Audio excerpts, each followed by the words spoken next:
अस्सलाम वालेकुम friends, welcome back to physio class. आज के जो टॉपिक है वो है थेरेप्यूटिक एक्सरसाइज से चैप्टर 21 नी जो चैप्टर है उसमें से आज हम देखेंगे।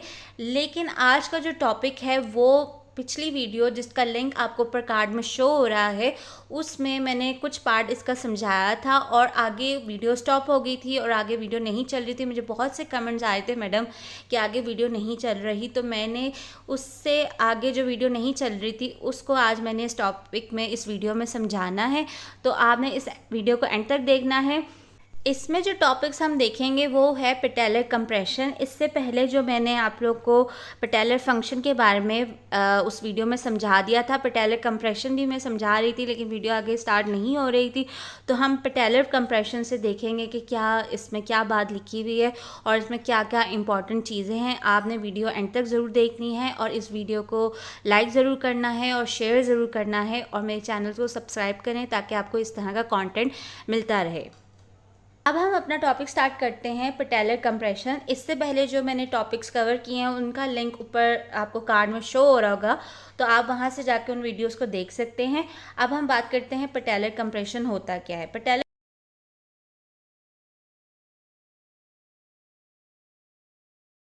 पेटेलर कंप्रेशन में दो हेडिंग्स हैं, patellar contact and compression forces. अब पेटेलर कॉन्टैक्ट में जो बात आपने याद रखनी है वो है ये है कि फीमर में, पहले मैं आपको थोड़ा सा कॉन्सेप्ट दे देती हूँ। जैसे कि आपको इस पिक्चर में दिख रहा है कि फीमर में एक ग्रूव होता है जिसको हम ट्रोक्लियर ग्रूव कहते हैं, उसमें पटेला आके अटैच होता है। ठीक है, अब पटेला की मूवमेंट होती है, या तो वो इस ग्रूव में आएगा या तो वो ऊपर सुपीरियर ली जाएगा। ठीक है, अब यही बात इसमें मैंने लिखी है। जब आप नी को एक्सटेंड करते हैं 0 डिग्रीज पे, जो पटेला है वो सुपीरियर मूव कर जाता है ट्रोक्लियर ग्रूव में। लेकिन जब आप नी को फ्लेक्स करते हैं 90 डिग्री पे, जो पटेला है वो स्लाइड करता है डिस्टली इन द ग्रूव, वो ग्रूव में चला जाता है, वो डिस्टली मूव कर देता है। ठीक है, ये बात आपने याद रखनी है। आगे ये ही दो बातें जो हैं इंपॉर्टेंट हैं आगे के कॉन्सेप्ट को समझाने के लिए। अब हम देख लेते हैं कंप्रेशन फोर्सेस। कंप्रेशन फोर्सेस में लिखा है as the knee flexes the resultant force of the quadricep and patellar tendon increases. जब आप नी फ्लेक्स करते हो, ठीक है, रिजल्टेंट फोर्स आप इस पिक्चर में देख रहे हो कि जब रिजल्टेंट फोर्स बनती है ऑफ द क्वाड्रिसेप, और एक क्वाड्रिसेप हमारे पास होता है और एक पेटेलर टेंडन होता है। ठीक है, जिस तरह आपको इस पिक्चर में शो हो रहा है उसमें वो उसका जो रिजल्टेंट फोर्स होती है वो इंक्रीज़ कर जाती है जब आप नी को फ्लेक्स करते हो। ठीक है, ड्यूरिंग स्क्वाट्स, जब आप स्क्वाट्स करते हो, the joint reaction forces increases until 90 degree.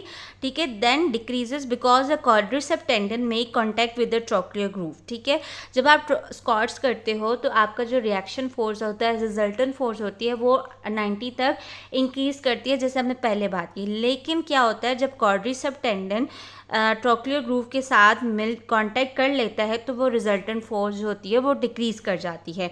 In open chain joint reaction forces increases around 30% of flexion.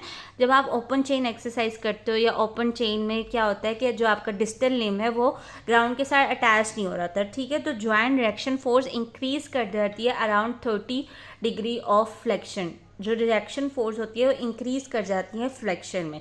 ये कुछ पॉइंट्स हैं जो कि आपको याद रखने हैं, लेकिन इनमें से जो मेन पॉइंट है जो आपको याद रखना है वो ये एक पॉइंट है और एक ये दो पॉइंट्स आपने हमेशा याद रखने हैं आगे।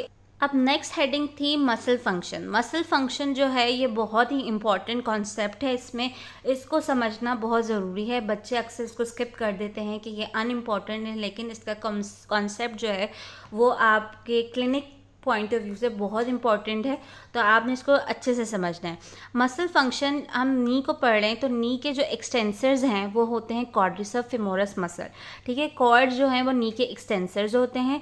ठीक है, अब इसमें क्या लिखा है, क्लोज चेन। जब क्लोज चेन में पोजीशन होती है, क्लोज चेन मतलब जब आपका लिम्ब जो होता है वो ग्राउंड के साथ अटैच हो, वो जब मूव ना कर रहा हो। ठीक है, आपका जो डिस्टल लिम्ब है वो मूव ना कर रहा हो, उसको हम क्लोज चेन कहते हैं।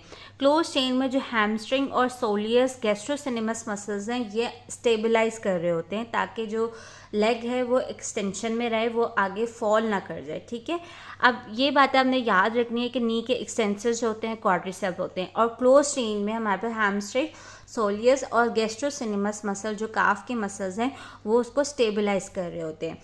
जो इम्पोर्टेंट बात जो समझने वाली है वो ये है कि पटेला जो है वो पुली की तरह काम करता है हमारी बॉडी में, ठीक है। जब आप नी को फ्लेक्स करते हो, फ्लेक्शन से एक्सटेंशन में लेके जाते हो, ठीक है, ये फ्लेक्शन हो रही है, ठीक है, 60 to 30 डिग्री पे हमारे पास फ्लेक्शन हो रही है, 45 डिग्री तक आप समझ लो कि हमारे पास रिफ्लेक्शन हो रही है, और ये 0 डिग्री पे एक्सटेंशन हो रही है। अब इसमें क्या है कि ये हमारे पास यहाँ पे फीमर है और ये हमारे पास टिबिया है, ठीक है। अब इसके ऊपर हमारे पास यहाँ पे ये पटेला है और यहाँ पे हमारे पास ये क्वाड्रिसेप्स टेंडन है और ये हमारे पास पटेलर टेंडन है, ठीक है। होता है जब नी 45 डिग्री या 30 डिग्री तक फ्लेक्स करती है तो क्या होता है, मूवमेंट आर्म इंक्रीज कर जाता है। मूवमेंट आर्म क्या होता है, जब आपका जो फोर्स लग रही है, ठीक है, और उसका डिस्टेंस जॉइंट ऑफ एक्सिस से जब कितना है उसको हम मूवमेंट आर्म कहते हैं। अब मूवमेंट आर्म जो है जॉइंट ऑफ एक्सिस हमारे पास ये है और जो पटेलर टेंडन है वो हमारे पास ये। इस डायग्राम में आपको ज़्यादा अच्छा समझ आएगा कि हमारे पास ये पटेला है, दिस इज पटेलर टेंडन, ये क्वाड्रिसेप्स टेंडन है। अब हमारे पास जॉइंट ऑफ एक्सिस यहाँ पे है और पटेलर टेंडन की जो फोर्स लग रही है वो यहाँ पे, जो परपेंडिकुलर डिस्टेंस होगा उसको हम कहते हैं मूवमेंट आर्म। अब जब नी फ्लेक्शन में है तो मूवमेंट आर्म इंक्रीज कर जाता है, जब नी एक्सटेंशन में है तो मूवमेंट आर्म डिक्रीज कर जाता है, ठीक है, शॉर्ट हो जाता है। अब बात यह है कि जब मूवमेंट आर्म ज़्यादा होता है तो क्वाड्रिसेप्स मसल्स जो हैं उनको कम फोर्स लगानी पड़ती है नी को एक्सटेंड करने में। लेकिन जो जब मूवमेंट आर्म कम होता है तो आपको के मसल्स को, क्वाड्रिसेप्स मसल्स को ज़्यादा फोर्स लगानी पड़ती है। इसकी एग्जांपल मैं इस तरह देती हूँ कि फॉर एग्जांपल ये एक रेंच है, अब यहाँ से आपने स्क्रू को टाइट करना है। जब अगर मैं इसको रेंच को करीब से पकड़ूंगी तो मुझे स्क्रू को टाइट करने में ज़्यादा फोर्स लगानी पड़ेगी क्योंकि इसका मूवमेंट आर्म छोटा हो गया। लेकिन अगर मैं इस हैंडल को दूर से पकड़ूंगी तो मुझे स्क्रू को टाइट करने में कम फोर्स लगानी पड़ेगी क्योंकि इसका मूवमेंट आर्म जो है वो बड़ा हो गया। इसी तरह एग्जाम्पल इसमें भी है कि जब आपका मूवमेंट आर्म बड़ा हो जाता है तो क्वाड्रिसेप्स मसल्स को फोर्स ज़्यादा कम लगानी पड़ती है। इसी तरह जब मूवमेंट आर्म आपका एक्सटेंशन में कम हो जाता है तो आपके क्वाड्रिसेप्स मसल्स को ज़्यादा फोर्स लगानी पड़ती है। इम्पॉर्टेंट पॉइंट्स जो इसमें याद रखने के वो हैं, ये मैंने आप यहाँ पे लिख दिए हैं और ये मोस्ट इम्पॉर्टेंट पॉइंट है जो आपको याद रखते हैं। वो इसी का कॉन्सेप्ट है जो मैंने आपको पीछे समझाया है। 60 डिग्री ऑफ फ्लेक्शन, जो कि मैंने इसमें बताया है कि जब 60 डिग्री पे फ्लेक्शन होती है तो पटेला जो होता है वो ग्रूव में होता है। जब हम नी को फ्लेक्स करते हैं, पीछे मैंने बताया था, तो पटेला ग्रूव में होता है, अपने पॉइंट पे होता है, तो उसका मूवमेंट आर्म ज़्यादा होता है, ठीक है। तो ग्रेटेस्ट लेवरेज का मतलब है कि क्वाड्रिसेप्स की को फोर्स कम लगानी पड़ेगी, इसलिए ज़्यादा हमें बेनिफिट एडवांटेज मिलेगा। लेकिन जब 30 डिग्री ऑफ फ्लेक्शन में होता है तो स्टिल स्ट्रॉन्ग लेवरेज, वही चीज़ पटेला अपने ग्रूव में होता है, लॉन्ग मूवमेंट आप, तब भी क्वाड्रिसेप्स को कम फोर्स लगानी पड़ेगी। 15 डिग्री ऑफ फ्लेक्शन में भी पटेला थोड़ा थोड़ा एक्सटेंड होना शुरू हो जाता है। 15 डिग्री ऑफ फ्लेक्शन में, ये 15 डिग्री ऑफ फ्लेक्शन में आपकी नी इधर आ जाती है तो पटेला जो है वो मूव ऊपर करना शुरू हो जाता है, ठीक है। मूव पटेला अपने ग्रूव से ऊपर जाना शुरू हो जाता है तो क्या होता है, मूवमेंट आर्म कम होना शुरू हो जाता है और आपको लेवरेज जो होती है वो रिड्यूस मिल रही होती है क्योंकि आपके क्वाड्रिसेप्स को ज़्यादा फोर्स लगानी पड़ती है। अब 0 डिग्री ऑफ एक्सटेंशन में, जैसे कि इधर आपका जो पटेला है वो ग्रूव से बाहर आ गया और patella almost out, very short movement arm, weakest leverage, बहुत ज़्यादा इसमें कम लेवरेज मिलेगी क्योंकि आपके क्वाड्रिसेप्स को ज़्यादा फोर्स लगानी पड़ती है। अब हम देख लेते हैं क्लिनिकल इंपॉर्टेंस। क्लिनिकल इंपॉर्टेंस जो है ये बहुत ही एक इम्पॉर्टेंट सवाल पूछा जाता है वाइवा में और आपके पेपर में भी आ सकता है कि कोई भी इंजरी या सर्जरी के बाद क्या होता है, this leverage effect is lost. वो जो पटेला है वो अगर हम वही रिमूव कर दें, ठीक है, जब पटेला को रिमूव कर दिया जाता है, कोई भी नी की सर्जरी होती है, अगर उसमें आपकी पटेला को रिमूव कर दिया जाए तो क्या होता है, फॉर एग्जांपल अगर मैं इसी को रिमूव कर दूं तो हमारे पास कोई मूवमेंट आर्म बनेगा ही नहीं क्यों। और क्या होगा, जब पुली नहीं होगी, जब हमारे पास मूवमेंट आर्म ही नहीं होगा तो उस पर कोई रोटेशन नहीं होगी तो क्वाड्रिसेप्स को तो ज़्यादा फोर्स लगानी पड़ेगी, this leverage effect is lost, वहाँ पे कोई हमें इफेक्ट मिलता ही नहीं है क्वाड्रिसेप्स का। नी एक्सटेंशन बिकम मच वीकर, ठीक है। जब यहाँ पे हमारे पास कोई पटेला ही नहीं होगा तो नी एक्सटेंड करने में जो क्वाड्रिसेप्स, क्योंकि क्वाड्रिसेप्स नी एक्सटेंसर्स हैं, क्वाड्रिसेप्स को नी एक्सटेंड करने में मसला होगा जब हमारे पास यहाँ पे पटेला ही नहीं होगा, कोई मूवमेंट आर्म ही नहीं होगा, कोई जॉइंट ऑफ एक्सिस ही नहीं बनेगा, ठीक है। तो क्या होगा, फिजियोथेरेपिस्ट क्या करते हैं, use terminal knee extension exercise to specifically strengthen this weak range. तो फिजियोथेरेपिस्ट नी एक्सटेंशन एक्सरसाइज करवाते हैं जो कि आपको इस पिक्चर में नज़र आ रही है, ताकि वो इस रेंज को, इस वीक रेंज को स्ट्रेंथन कर सकें। ठीक है, वो एक्सटेंशन में जो पेशेंट नहीं कर पाते, जिनको एक्सटेंशन में मसला होता है, जैसे बहुत सारे पेशेंट हैं ऑस्टियोआर्थराइटिस के और TKR, जिनको टोटल नी रिप्लेसमेंट होती है, इस तरह के पेशेंट जो होते हैं उनको हम फुल एक्सटेंशन में कभी एक्सरसाइज नहीं करवाएंगे, क्योंकि फुल एक्सटेंशन में क्वाड्रिसेप मसल्स को ज़्यादा फोर्स लगानी पड़ती है।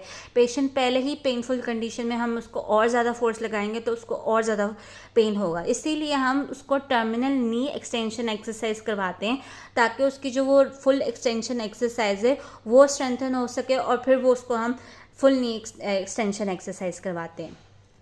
आई होप आपको ये कॉन्सेप्ट समझ आ गया होगा। तो हम अपने नेक्स्ट पॉइंट पे चलते हैं।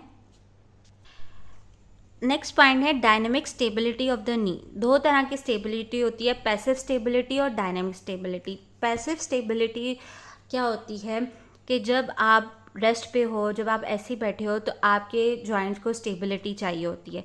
तो वो स्टेबिलिटी कहाँ से मिल रही होती है, जो हमारे पास नॉन कॉन्ट्रेक्टाइल स्ट्रक्चर्स हैं जैसे कि लिगामेंट्स और जॉइंट, वो स्टेबिलिटी प्रोवाइड कर रहे होते हैं, उसको हम कहते हैं पैसिव स्टेबिलिटी। और डायनेमिक स्टेबिलिटी वो होती है जब आप मोशन या मूव कर रहे हो, ठीक है, वॉक कर रहे हो, तो आपके जो एक्टिवली कंट्रोल स्ट्रक्चर्स हैं जैसे मसल्स और नर्वस सिस्टम, वहाँ से जो स्टेबिलिटी आ रही है उसको हम कहते हैं डायनेमिक स्टेबिलिटी।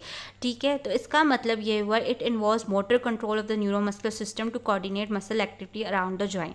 ठीक है, तो इसका मतलब क्या हुआ, जब dynamic stability of the knee चाहिए होती है तो हमारे नर्वस सिस्टम और मसल्स को मिल के काम करना पड़ता है ताकि वो डायनेमिक स्टेबिलिटी प्रोवाइड करें। ऐसा क्यों है, क्योंकि हमारा जो नी जॉइंट है उसके जो वो इतना स्टेबल नहीं है, क्योंकि वो जो फीमोरल कॉन्डाइल और जो हमारा टिबिया है उसकी जो शेप है वो इतनी कोहेरेंट नहीं है, जिसकी वजह से उसको स्टेबिलिटी प्रोवाइड नहीं होती। तो हमारे जो मसल्स हैं और नर्वस सिस्टम को इतना पावरफुल होना चाहिए, मसल्स की इतनी स्ट्रेंथ होनी चाहिए ताकि वो उस डायनेमिक स्टेबिलिटी प्रोवाइड करें, क्योंकि हमारा नी जॉइंट इतना स्टेबल खुद से नहीं है। ठीक है, और फिर हम दूसरी बात ये कि नर्वस सिस्टम और मसल्स को हम इसलिए भी स्ट्रेंथन करते हैं अपने डायनेमिक स्टेबिलिटी प्रोवाइड करने के लिए, ताकि जो हमारा लिगामेंट है, क्योंकि जब हम रेस्ट पे बैठे हुए हैं, ठीक है, तो हमारे लिगामेंट स्टेबिलिटी प्रोवाइड करें, तो उसका तो एक तो लिगामेंट का लोड कम हो और दूसरा रिस्क ऑफ इंजरी कम हो। ठीक है, जब हमारे मसल्स और नर्वस सिस्टम स्ट्रॉन्ग होंगे तो हमारा रिस्क ऑफ इंजरी भी कम हो जाएगा। नेक्स्ट पॉइंट है the knee and the gait. ठीक है, उसमें हमारे पास कुछ मसल्स हैं और उनका बताया हुआ है कि अगर इन मसल्स का फंक्शन लॉस हो जाए तो क्या होता है। जैसे फॉर एग्जांपल क्वाड्रिसेप है, क्वाड्रिसेप जो होते हैं वो हमारे पास नी एक्सटेंसर्स हैं। Loss of quadricep function, the patient lurches the trunk interior during the interior initial contact. ठीक है, क्वाड्रिसेप मसल्स जो है हमारे नी एक्सटेंसर्स हैं, उसमें क्या होता है, जब आपका क्वाड्रिसेप फंक्शन लॉस हो जाता है तो पेशेंट जो होता है उसके जो ट्रंक है वो इंटीरियरली मूव करना शुरू हो जाती है इनिशियल कांटेक्ट पे, और rotates the extremity outward to lock the knee, और आपका जो एक्सट्रीमिटी है वो आउटवर्ड मूव करना शुरू हो जाता है जब आपके क्वाड्रिसेप मसल्स वीक हों। तो आपको देख के भी पता चल जाता है कि इस पेशेंट को इसके कौन से मसल वीक हैं और उसका कौन सा हमने टेस्ट करना है। फिर हैमस्ट्रिंग अगर है तो उसका फंक्शन लॉस हो जाए तो may result in knee snapping into extension during this period. Knee snapping होगी एक तो जब एक्सटेंशन में जाएगा, ठीक है, और loss of function result in progressive genu recurvatum. Genu recurvatum में क्या होता है कि हाइपर एक्सटेंशन होना शुरू हो जाती है। जब हैमस्ट्रिंग मसल्स का फंक्शन लॉस होना शुरू हो जाता है तो hyper extension of the knee शुरू हो जाती है। सोलियस है, सोलियस का अगर फंक्शन ख़राब हो जाए या लॉस होना शुरू हो जाए सोलियस मसल, तो उसमें क्या होता है, hyper extension of the knee शुरू हो जाती है। Heel rise, loss of heel rise at the ankle.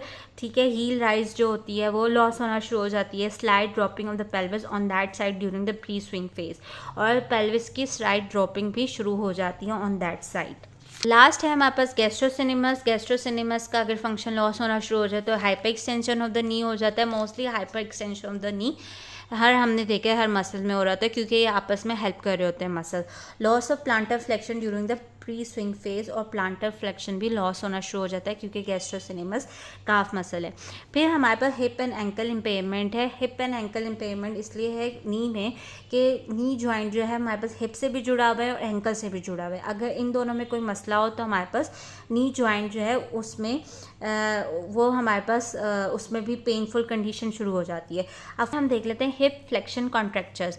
ठीक है, जब फ्लेक्शन कॉन्ट्रैक्चर्स बनना शुरू हो जाएं तो क्या होता है कि inability to extend the hip, जो हिप है वो एक्सटेंड नहीं होगा और प्रिवेंट करेगा knee from extending just before the terminal stands. ठीक है, फिर है length strength imbalance. Length strength imbalance में क्या है कि जब टेंसर फेशियल आर्टरी और ग्लूटियस मैक्सिमम टाइट होना शुरू हो जाए तो इंक्रीज करता है stress on the IT band, load to the lateral knee pain. ठीक है, जो है आईटी बैंड पे हमारे पास स्ट्रेस पड़ना ज़्यादा शुरू हो जाता है और लेटरल नी पेन ज़्यादा होना शुरू हो जाता है जब हमारे पास टेंसर फेशियल आर्टरी और ग्लूटियस मैक्सिमम्स टाइट हो। वीक हिप एक्सटेंसर रोटेटर्स और एबडक्टर्स अगर हमारे पास हों तो क्या होता है फिमोरल इंटरनल रोटेशन स्टार्ट हो जाती है और पैटेलो फिमोरल पेन स्टार्ट हो जाता है जब हमारे पास वीक एक्सटर्नल रोटेटर्स और एबडक्टर्स वीक हों। फिर थर्ड पॉइंट है कि जब over use of hamstring muscles, अगर हम ओवर यूज़ करें हैमस्ट्रिंग मसल्स का तो क्या होता है increase posterior force on the tibia requiring compensation in quadricep femoris result in interior knee pain. ठीक है, पोस्टीरियर फोर्स जो होती है वो इंक्रीज़ होना शुरू होती है टिबिया पे और जो इंटीरियर नी पेन में क्योंकि क्वाड्रिसेप फेमोरस जो होता है उसकी कंपनसेशन स्टार्ट हो जाती है, इसलिए नी के इंटीरियर साइड पे पेन होना शुरू हो जाता है। इसी तरह फुट इम्पेयरमेंट है। हमने पहले बात की हिप इम्पेयरमेंट्स की, अब हम फुट इम्पेयरमेंट देख लेते हैं कि पेस प्लेनस या पेस वेल्गस जिसको हम कहते हैं फ्लैट फुट, अगर उसमें क्या होता है कि medial rotation of the tibia start हो जाती है और जो बो स्ट्रिंग इफेक्ट है पटेला का जिसका लिंक ऊपर आपको कार्ड में शो हो रहा है, उस वीडियो में मैंने बो स्ट्रिंग अच्छे से समझाया, वहाँ से जाकर देख सकते हैं, वो इंक्रीज़ होना शुरू होता है जब फुट इम्पेयरमेंट होती है। इसका जो लास्ट टॉपिक है वो है referred pain and nerve injuries. कुछ जो नी पेन होते हैं वो रेफर्ड पेन और नर्व इंजरीज की वजह से भी होते हैं। अब शेटिक नर्व जो होती है वो दो टाइप की होती है, एक टिबियल होती है, एक कॉमन पेरोनियल नर्व होती है। टिबियल जो होती है वो आगे से सफेनस नर्व में डिवाइड होती है जो L2 L4 से निकल रही होती है। मीडियल साइड ऑफ द नी में अगर ये नर्व का मसला हो तो मीडियल साइड ऑफ द नी में ये पास कर रही होती है। ठीक है, उसमें आपको फील होगा पेन। कॉमन पेरोनियल नर्व वो L2 L4 से निकल रही होती है, supply to the fibula, fibula से को सप्लाई कर रही होती है और डॉर्सी फ्लेक्सर मसल्स को कर रही होती है। तो अगर इसमें कोई डॉर्सी फ्लेक्सर्स में मसला होगा तो हम समझ लेंगे कॉमन पेरोनियल नर्व में मसला है। इसी तरह common source of referred pain, इसी तरह L3 जो नर्व रूट है उसमें अगर कोई मसला हो तो इंटीरियर एस्पेक्ट को वो सप्लाई कर रही होती है L3, और S1 S2 पोस्टीरियर एस्पेक्ट को सप्लाई कर रही होती है। अगर इन दोनों में कोई मसला हो तो हमें समझ आ जाता है कि L3 में मसला तो इंटीरियर एस्पेक्ट में पेन होगा, S1 S2 में मसला है तो पोस्टीरियर एस्पेक्ट में पेन होगा। Primary treatment must be directed to the source of the nerve irritation. हमें प्राइमरी ट्रीटमेंट हमारा यही होता है कि हम देखें कि ये इरिटेशन हो क्यों रही है, उसका सोर्स ढूंढें और सोर्स को ठीक करें। आज का टॉपिक यही था। अगर आपने इसमें कोई सवाल पूछना है तो आप कमेंट सेक्शन में से पूछ सकते हैं। ये वीडियो पसंद आए इसको लाइक ज़रूर करें, शेयर ज़रूर करें और मेरे चैनल को सब्सक्राइब ज़रूर करें। मिलते हैं नेक्स्ट वीडियो में। Thank you so much.